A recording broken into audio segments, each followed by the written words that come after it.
One chance, one life, one take. Little room for mistake. Who do you Welcome wanna to be? the Dead Funny Dead Serious Who podcast. do My name is Mitzi. I'm your host. This is the 30 End-of-Life Doulas in 30 Days series. Today, our End-of-Life Doula is Lupe Tejada Diaz, coming to you from Washington State. And hello, Lupe. Hi, thank you so much for having me. It's great to be here. It's awesome to have you here. So we are going to dive right in to your why. Why did you come into the End-of-Life Doula business? Sure. It kind of happened out of nowhere, right? I was just out of college. I had dropped out. I didn't really know what I wanted to do with my life, and I realized that this was a big need. In America, things are really different from my home country, Mexico, and we realized that there's not a lot of what you would say death positivity. It's kind of death positivity adjacent. You know, there's people want to talk about it, but it's still really taboo. And so I thought, there's a need. Here I go. That's amazing. So it's death adjacent there. Do you think what's different here in America? Are we just death avoidant completely? Yeah, pretty much. For people in Mexico, we have Day of the Dead. We have really strong familial ties. So our traditions are deeply rooted in community and in family. And here in America, it's not quite the same. I feel like when people die here, it's very much a stuffy event. It's very formal. It's very distanced in a way. People are brought together, but not necessarily in their hearts, you know? There's a saying here in America where death brings people together or something like that. And I never really understood that because I still see the funerals where everyone's on one side or another side, and you know, there's no music, there's no dancing, there's no food, and that is so typical of what I'm used to. So I thought, there's a want here. Maybe we just need to open it up and say that it's okay to do this. Amazing. I like that perspective. It's really adds to what we've already been doing in this, what we call now a traditional funeral for most of America, not all of America, but a lot of America has this traditional funeral process, which isn't traditional at all, really.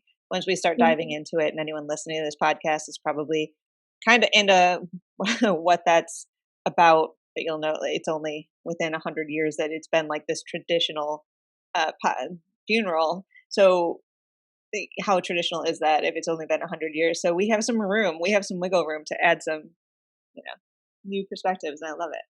Exactly, yeah. And I feel like since America is such a new and young country, it's very keen to hold on to things and call them tradition because there needs to be that sense of, for people, that sense of communal ties or whatever. But like you said, it's not super traditional. You know, modern embalming has only been around since the Civil War, and the traditional funeral has only been around since, like you said, 100 years. It just doesn't really make a whole lot of sense. But here we are.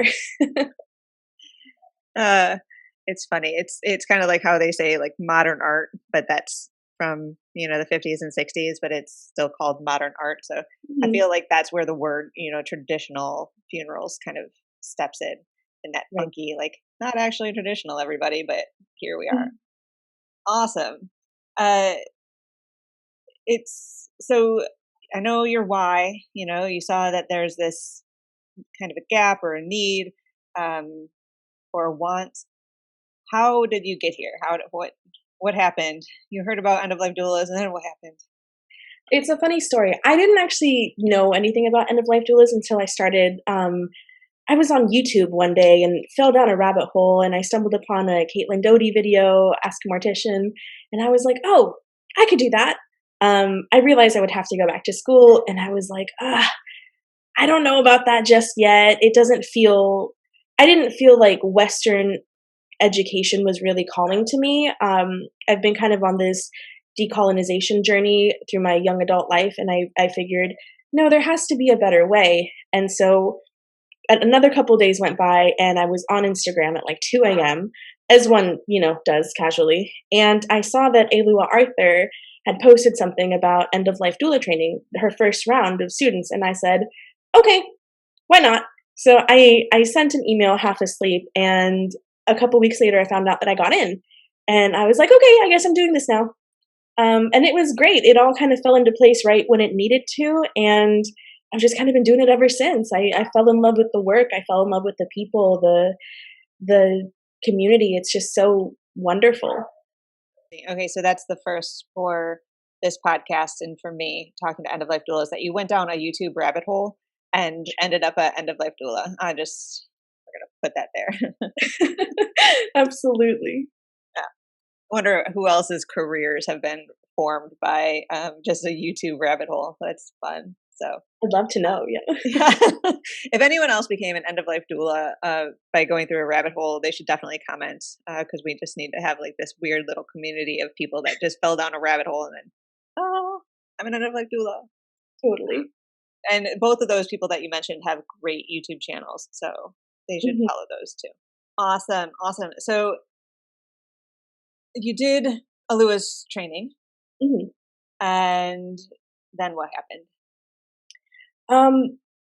I did the training, and I had to jump in pretty quickly because there there was just a huge need in the community, right? I started realizing that my friends, their peers, our families, they all kind of needed somebody to help deal with the bureaucratic process that is dying in America. And I'm from a Mexican family, right? So there's a big community of people who don't really speak English, who aren't, medically literate in the same way. And so I thought, wow, gosh, I'm just being called out to help everybody. And it wasn't any big like, oh, come do this whole thing from beginning to end. It was very much I don't understand this paperwork, or I don't, why am I being charged $10,000 for a funeral? Things like that, right? And it started off kind of slow. It picked up really quickly, but then I think it was in the summer of 2019, there was an Indigenous man here in my county that was shot and killed by police. And it was a huge media storm, and this family was kind of left, number one, shaken by the loss of their family member, and number two, being either victimized or martyrized into this whole weird situation. And I felt called to just be like, hey, if you need something, I'm happy to help. And it just kind of went from there. I talked to different news stations and was like, please leave them alone, don't do that. And I think it was the first time a lot of people had ever been told no, especially by someone who looks like me. Traditionally, that's not what's done in America, as years of colonization and terrible white supremacy have shown us. But it was a big moment when I realized that my voice mattered and that I could affect change and make people listen. And from there, it just kind of took off. Things really just blew up for me.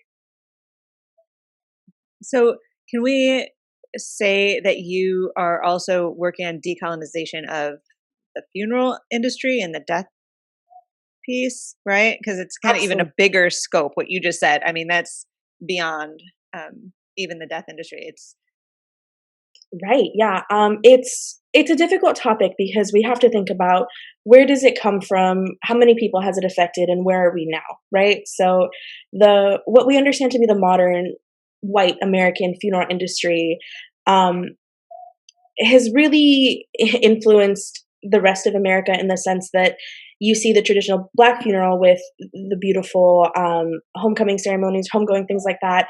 It's all gorgeous, but it doesn't quite fit into that little box. So we're still kind of shunned. We're still kind of pushed aside. And then the traditional, what you would call Latino or Mexican funeral, same kind of thing, loud, vivacious, lots of people always.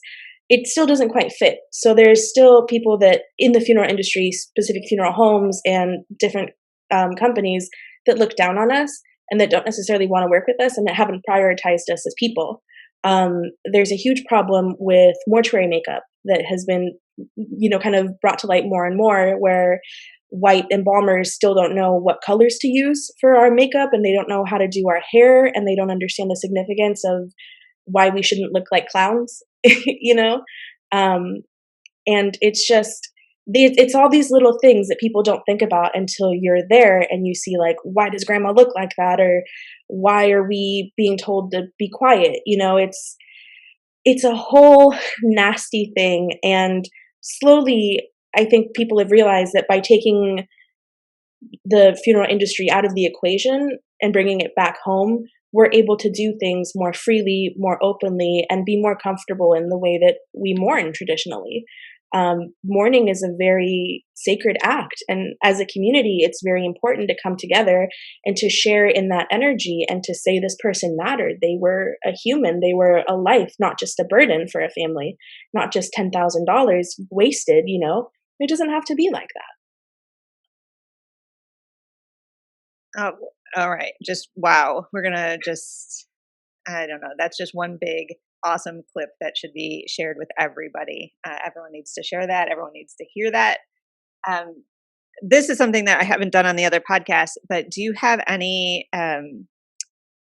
thoughts or comments about, what I've seen? Because I kind of study death in media, right? That's I always pay attention. That's what happens when you're a thanatologist. You kind of just always have your ears up for that.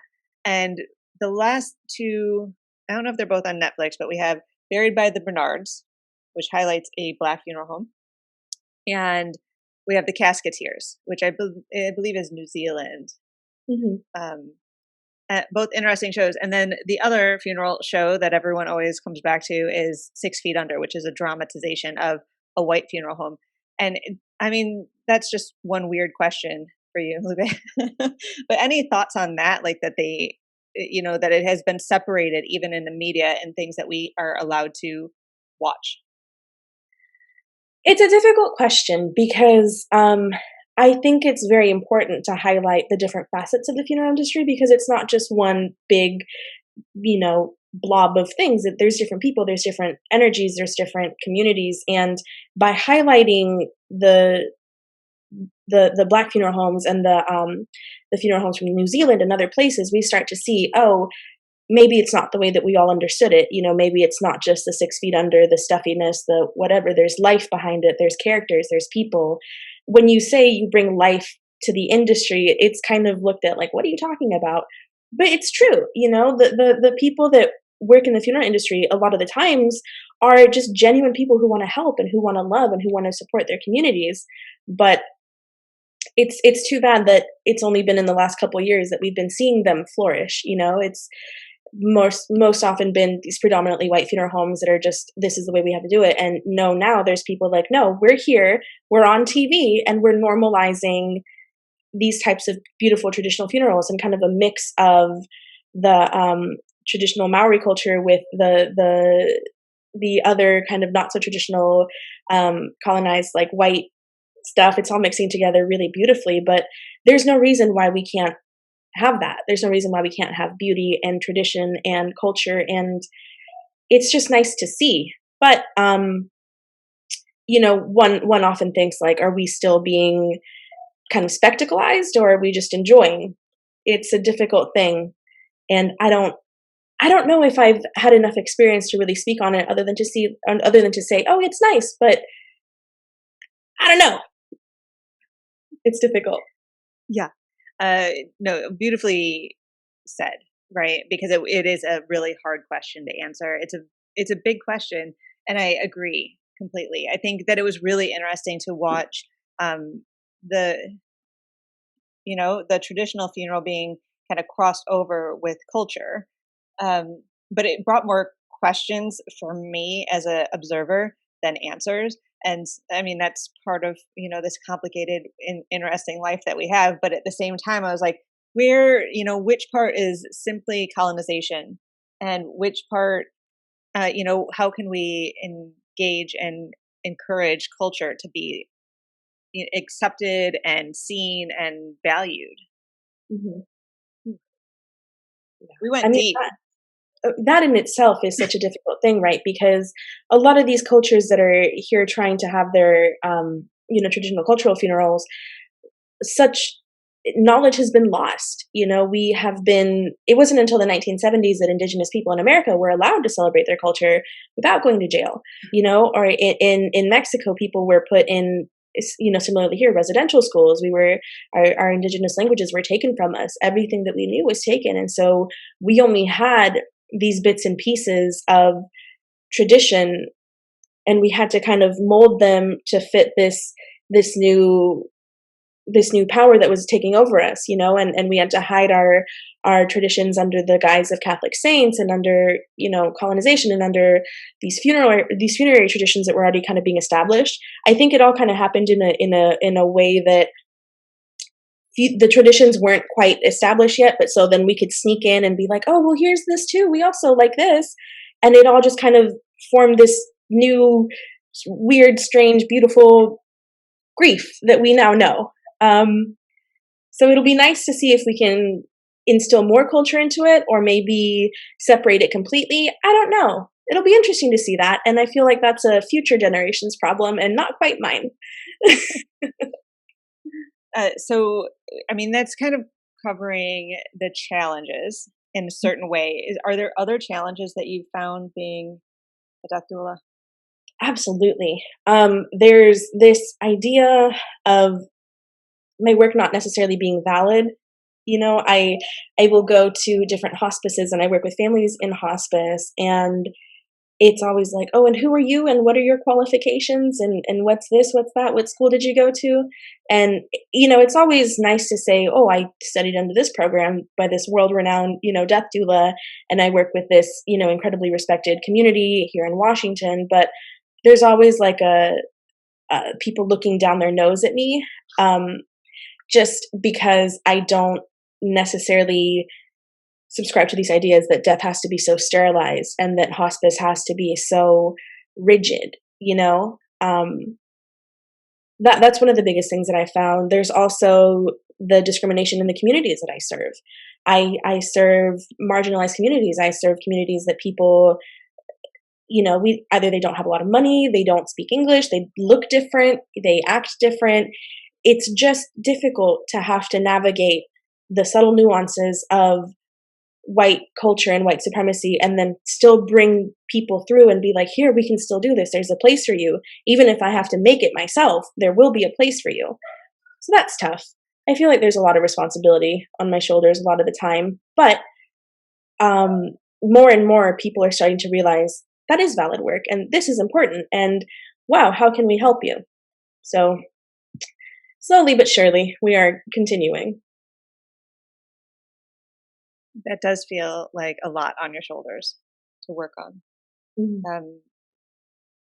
So it's how can we become allies with the work that you're doing? I guess we're just going to roll over into the hopes, right? And how people that are listening to this can help you. Right. It's my sincere hope that we can all kind of take a step back from, first of all, death as a finite, terrible, awful thing, right? I really do believe that our American society has disconnected us from nature and from the way that things are supposed to be. In my culture, we're very much taught that without death, there can't be life because that's just cyclical, right? We can't just live forever. It doesn't work like that. Our energy isn't ours. Our bodies are just kind of meat suits that take us to where we need to go for the time being. But at some point we have to give it back. And it's our responsibility to leave the world a better place than when we came into it. It's not so much the case here. And I hope that maybe we can all just kind of look back and be like, maybe death isn't so terrible. We're all supposed to die. There's no way around it. I know there's these whole anti-aging beauty regimens, and then this idea that you have to stay young forever. It's the only way that you'll be a valued, respected member of society. But our elders are still hugely important to us. The knowledge that they carry, the way that we age in the world and the way that we exist has to come to an end for it to be valued, because if it's constantly there, it just isn't, it doesn't hold the same importance. It doesn't hold the same energy. So taking a step back from that would be great. And then also just kind of recognizing that other people exist. America is very big on, we're the only people that have ever, we're the best, we're number one. And it's like, yeah, that's great. But have you considered maybe sharing the spotlight? It's fine if not, but maybe just a thought. Yeah, I think America's like, nah. Yeah. um, Another important thing would be environmentalism, right? How are our body disposition practices affecting the planet? Embalming, while I think is an incredible resource and an amazing art form, and it helps so many families find peace after tragedy or after, prolonged decay or anything like that. We can make people look like they did before anything really bad happened, but maybe they should only be kept in those special cases. Maybe embalming doesn't need to happen for everybody and leak formaldehyde into the ground all the time. There's nothing wrong with decaying. It's kind of how everything's supposed to happen, and I think that plays back into the fear of not being around anymore. But we're already not gonna be, you know. So yeah, just a couple thoughts. I am 100% on board. The environmental piece is just, yeah, that needs to be first and foremost. And I agree. And I love your diplomacy in saying, embalming is an art. And the people that have worked on it have, gosh, they've done a lot of work. And, right, we are told kind of a story that it helps people have peace, but I'm not quite sure, coming from the psychology side, if it's actually an aligned piece. So that's a different story for a different day, though. But we're just going to put that there. Note taken. If anybody wants to have that conversation later, I'm open to it. It's kind of a thing. Where can people find you? Because I want everyone to follow you, and because you just dropped so much knowledge that is just fire that everyone just needs to follow you. Thank you so much. I'm on Instagram at doula_damn_thing.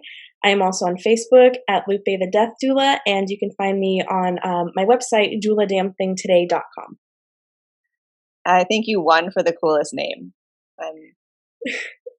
Yeah, I'm a little jealous. That's a cool ass website name. Thank you.